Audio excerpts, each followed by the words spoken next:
¿Cuándo un grupo es K-pop? ¿Dónde está la línea? ¿Qué es lo que define cuando un grupo o un cantante es K-pop y cuando no? Es un tema muy complicado. Como ustedes sabrán, yo tengo una famosísima sección llamada Reaccionando con más de K-pop. Está mi playlist, por si la quieren ver. No sé, a veces he reaccionado a Katseye, XG y a Chaos. Me han comentado mucho, eso no es K-pop, eso no es K-pop. A lo cual ha aumentado mi enojo, sobre todo con Chaos. Me ha enojado muchísimo porque si ellos mismos se promocionan como un grupo de estilo K-pop, pero bueno. Aclaración, esta es solo mi opinión y no busco faltarle el respeto a nadie. Si no estás de acuerdo conmigo, está bien, no tiene por qué afectarte. Para empezar, un poquito de contexto. El K-pop surge aproximadamente en los años 90 con el grupo de la SM, siempre la SM, nunca no la SM, H.O.T. Se podría decir más o menos que es el primer grupo de K-pop, aprox, más o menos. Pero sí, SM siempre, el padre de K-pop, siempre es la SM. Por eso es la mejor empresa, pero a la vez la peor. SM buscaba expandir la cultura coreana y a través de la música era el mejor método, porque esa era la época de los grupos musicales yankees, por ejemplo, NSYNC, las Spice Girls, toda esa onda. Surgieron en esa época. Corea dijo, yo también tengo los míos y también puedo hacer que sean igual o mejor que los grupos estadounidenses. Y hoy lo lograron, varios años después, pero lo lograron. Así crearon sus propios NSYNC, sus Backstreet Boys coreanos. Entonces con esta conclusión podríamos decir que para que algo sea K-pop solamente tiene que ser de nacionalidad coreana. No. Claramente estos grupos no eran simplemente grupos que cantaban en coreano, no, porque cantaban un poco en inglés también. Tenían un factor distintivo y eso es lo que te tenía que atraer. O sea, no era la versión china, como se podría decir. Hoy en día lo vemos como lo rarito, que es literalmente el K-pop de la segunda generación o primera es raro. Tienen outfits muy estrafalarios para lo que es hoy en día. Y como en este canal también hablamos de moda, me parece importante recalcar que la moda fue un factor clave para el éxito del K-pop. Era muy cargado, muchas capas, mucho detalle, el pelo sobre todo, era muy llamativo. No a los extremos del J-pop, pero sí siento que los hacía destacar, que te quede en la cabeza y que lo recuerdes y que todos hablaran de eso. Tienen un factor musical muy distintivo, un sonido electropop muy piola.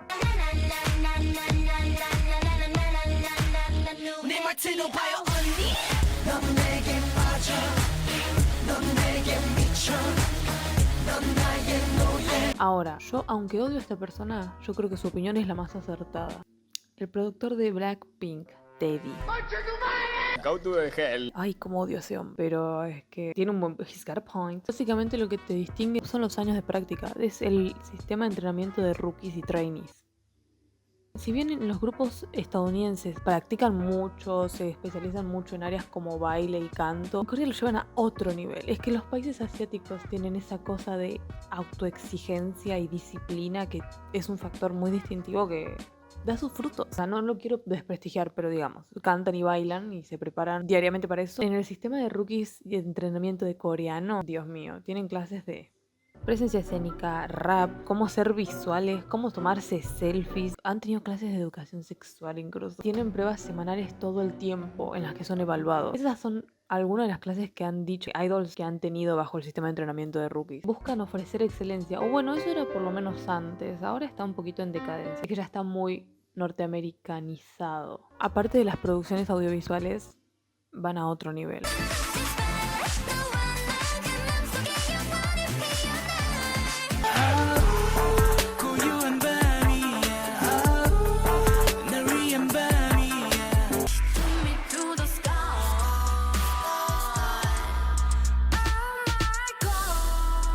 Maravillas audiovisuales. Los llevan a otro nivel, tienen videos muy bien producidos, incluso productores audiovisuales han reaccionado y es que son una maravilla los videos, son una maravilla. Ahora no tanto, te digo, ahora no tanto. Era otra cosa, FX, EXO. Ding, ding, ding, ding, ding, ding, ding.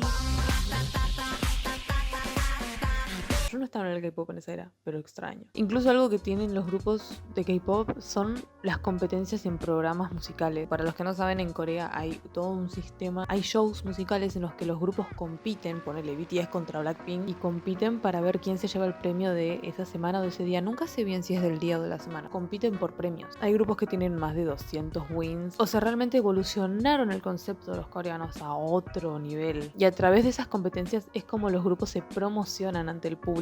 electrónico. No es solamente pasar la música por la radio o sacar el video. Aparte, los grupos internacionales no tienen el mismo nivel de restricciones, reglas y prohibiciones que tienen los grupos de K-pop. La más conocida, por ejemplo, es que no pueden tener parejas. O sea, si bien, no sé, One Direction era como las fans eran muy celosas de que los chicos no tengan novias, tenían novias igual. Incluso le dedicaron Please believe me, don't you see the things you mean to me. Oh, I love you, I love you, I love, I love, I love, porque las fans son muy celosas al punto de que te compran el álbum o te lo dejan de comprar o te lo compran y te mandan fotos de que lo quemaron, de que lo rayaron todo y que lo tiraron a la basura.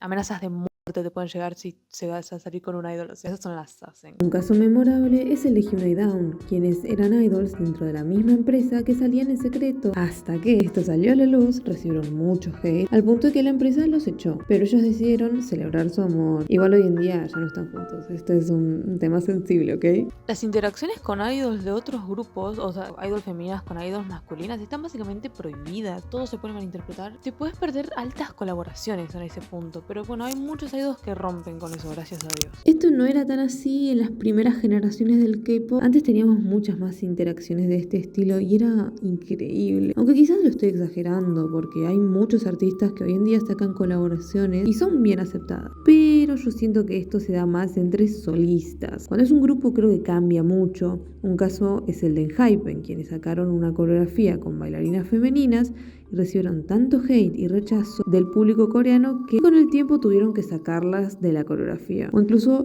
Dawn, la expareja de Hyuna, que es el caso que ya nombré. Dawn pertenecía a Pentagon. Posicionarte como miembro de la comunidad LGBT tampoco es opción. Corea es un país muy conservador y si vos como miembro de un grupo te presentás como parte de la comunidad LGBT, básicamente eso puede ser arruinar la reputación tuya o de tu grupo. Eso es increíble, gente. Eso no puede pasar pleno siglo XXI. No lo puedo entender. Igual hace poco un cantante salió del closet y todos dijeron wow, yeah. I'm proud to be a part of the LGBTQ.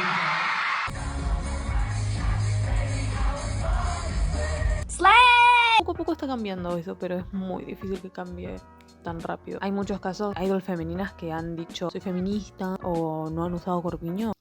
Bueno, es muy conocido el caso de Sully. Si quieren, búsquelo. Caso de Sully de FX. O si no, si quieren, hago un video hablando de eso. Pero solamente si tiene repercusión esto. O sea que el K-pop solamente tiene que ser hecho en Corea con ese sistema raro de entrenamiento. No. Lo que pasa es que el K-pop se volvió tan internacional y tan masivo que hoy en día llegó a convertirse en un género. Y acá es donde todo se empieza a desvirtuar. Y así es como en 2000 no sé cuánto surge el primer grupo de K-pop fuera de Corea, llamado Catchy. Se hablará de Catchy en la comunidad K-pop. Catchy fue un grupo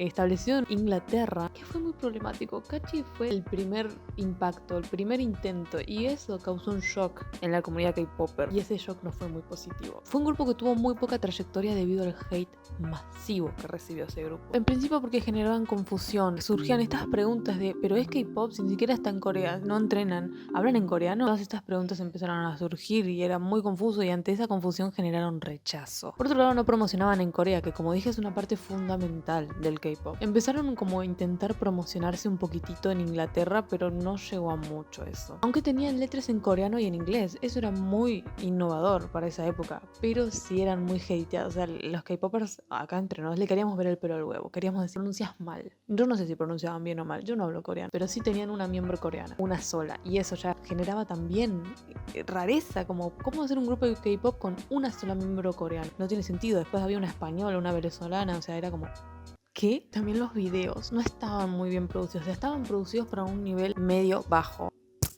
Si tengo que admitir algo, a mí Foro Magic sí me había gustado, pero no lo podías decir porque en ese momento eras raro si te gustaba Foro Magic.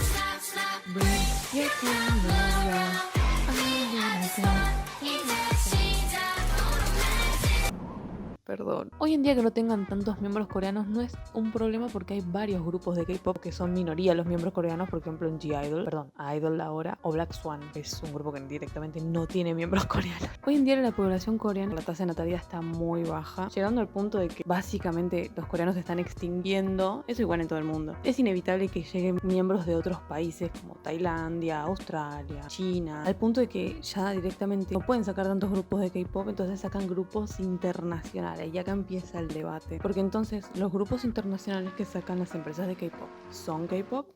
No. Porque hay una gran diferencia entre estos grupos internacionales y los grupos de K-pop. ¿Cuáles son? Por ejemplo, Katseye, que es el grupo de HYBE. Es un grupo internacional con, creo que, una miembro coreana. Catchy. Pero ¿por qué no son K-pop? O sea, promocionan en Corea, incluso tienen el mismo sistema de entrenamiento o muy parecido de training. En principio no cantan en coreano, pero no tienen las mismas restricciones que tiene un grupo. O sea, tuvieron sus cuentas personales al toque y desde un inicio se promocionaron como no K-pop, solamente con esas bases de K-pop, pero como un grupo internacional. Incluso tienen una miembro queer, que es Lara.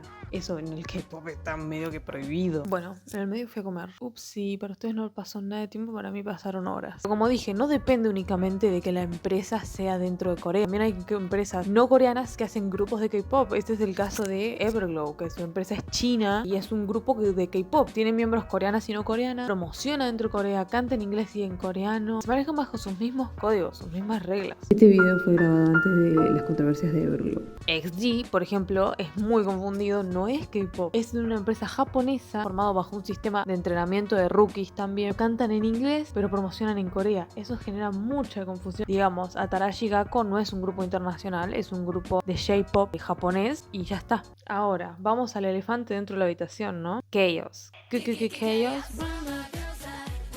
Estoy así 40 videos con esta canción. Desde el momento en el que Tau hizo su video diciendo que quería hacer un grupo argentino al estilo K-pop, a mí me hizo ruido. O sea, yo las amo. Yo quiero que entiendan que yo amo a Chaos. Chaos me encanta. Me parece un grupazo y me da orgullo nacional. Yo lo que entiendo es que quiere decir que bailan de la hostia, tienen videos de la hostia, pero no tienen un sistema de entrenamiento de rookies. Fue por casting. No promocionan en Corea. Claro, es que acá entra en juego que el K-pop ahora es un género de música. Es un tipo de música muy particular que yo no te sé explicar cómo es, pero es una producción musical diferente. Incluso el K-pop tiene diferentes subgéneros, esto ya es muy complicado, o sea, tiene género bossa nova, baladas, o sea, hay un montón de cosas que son K-pop, pero no parecen K-pop, pero, o sea, qué tema tan complicado me puse a elegir para hacer un video. Filosofía muy interesante. No entiendo. Ya lo vas a entender. En definitiva, ¿Chaos es un grupo de K-pop? No. Lo promocionan en Corea, cantan en inglés y español y no tienen el sistema de entrenamiento de rookies y trainees y tampoco tienen las reglas tan estrictas que tienen. Entiendo que está inspirado en el K-pop. Entiendo que su inspiración viene del género musical, del tipo de coreografías elaboradas y los videos producidos. Si es por ese lado, ok. En realidad, bueno, también siempre hay que decir que ellos no es K-pop, es estilo K-pop. Ah, me gusta, perfecto. Pero está basado, tiene sus raíces. Está basado en audio y en puesta en escena y en imagen y todo en el K-pop. Sí, eso ni hablar. Perfecto, es como que Innegable. toma las influencias de ahí y lo hace argentino. En México tenían a Almas, que también me decían, no es K-pop, no es K-pop. Averigua un poquito la historia, nenita. Almas empezó como un grupo de K-pop. Después se fue para otro lado, ok, pero empezó como un grupo de K-pop. Yo creo que es un concepto que está en constante evolución, es un debate aún, que no es algo tajante. Es un concepto muy amplio y que va evolucionando con el tiempo. Y que va a seguir fluctuando, o sea, ese es el concepto que creo que está establecido hoy en día. Y esto es una realidad, los conceptos cambian con el tiempo. Esto se demuestra con Catchy en 2020, cuando debutaron. Lo que hacían no era considerado K-pop, era cualquier cosa. Y hoy en día, gracias a la evolución, tenemos grupos como Katseye, Dear Alice o Chaos. Yo mi idea es que también ustedes me digan qué piensan y así vamos formando otro concepto entre todos, ¿no? Esto es una universidad más o menos. O sea, yo no tengo la verdad absoluta, pero siento que con todo lo que sé de K-pop, eso es la conclusión a la cual yo llegué. Pero bueno, díganme ustedes qué piensan. Me interesa mucho qué piensan. Con respeto, con amor, porque yo todo lo dije con amor y respeto. Así que nada, eso fue todo por el video de hoy. Nos vemos en el próximo video. Chao.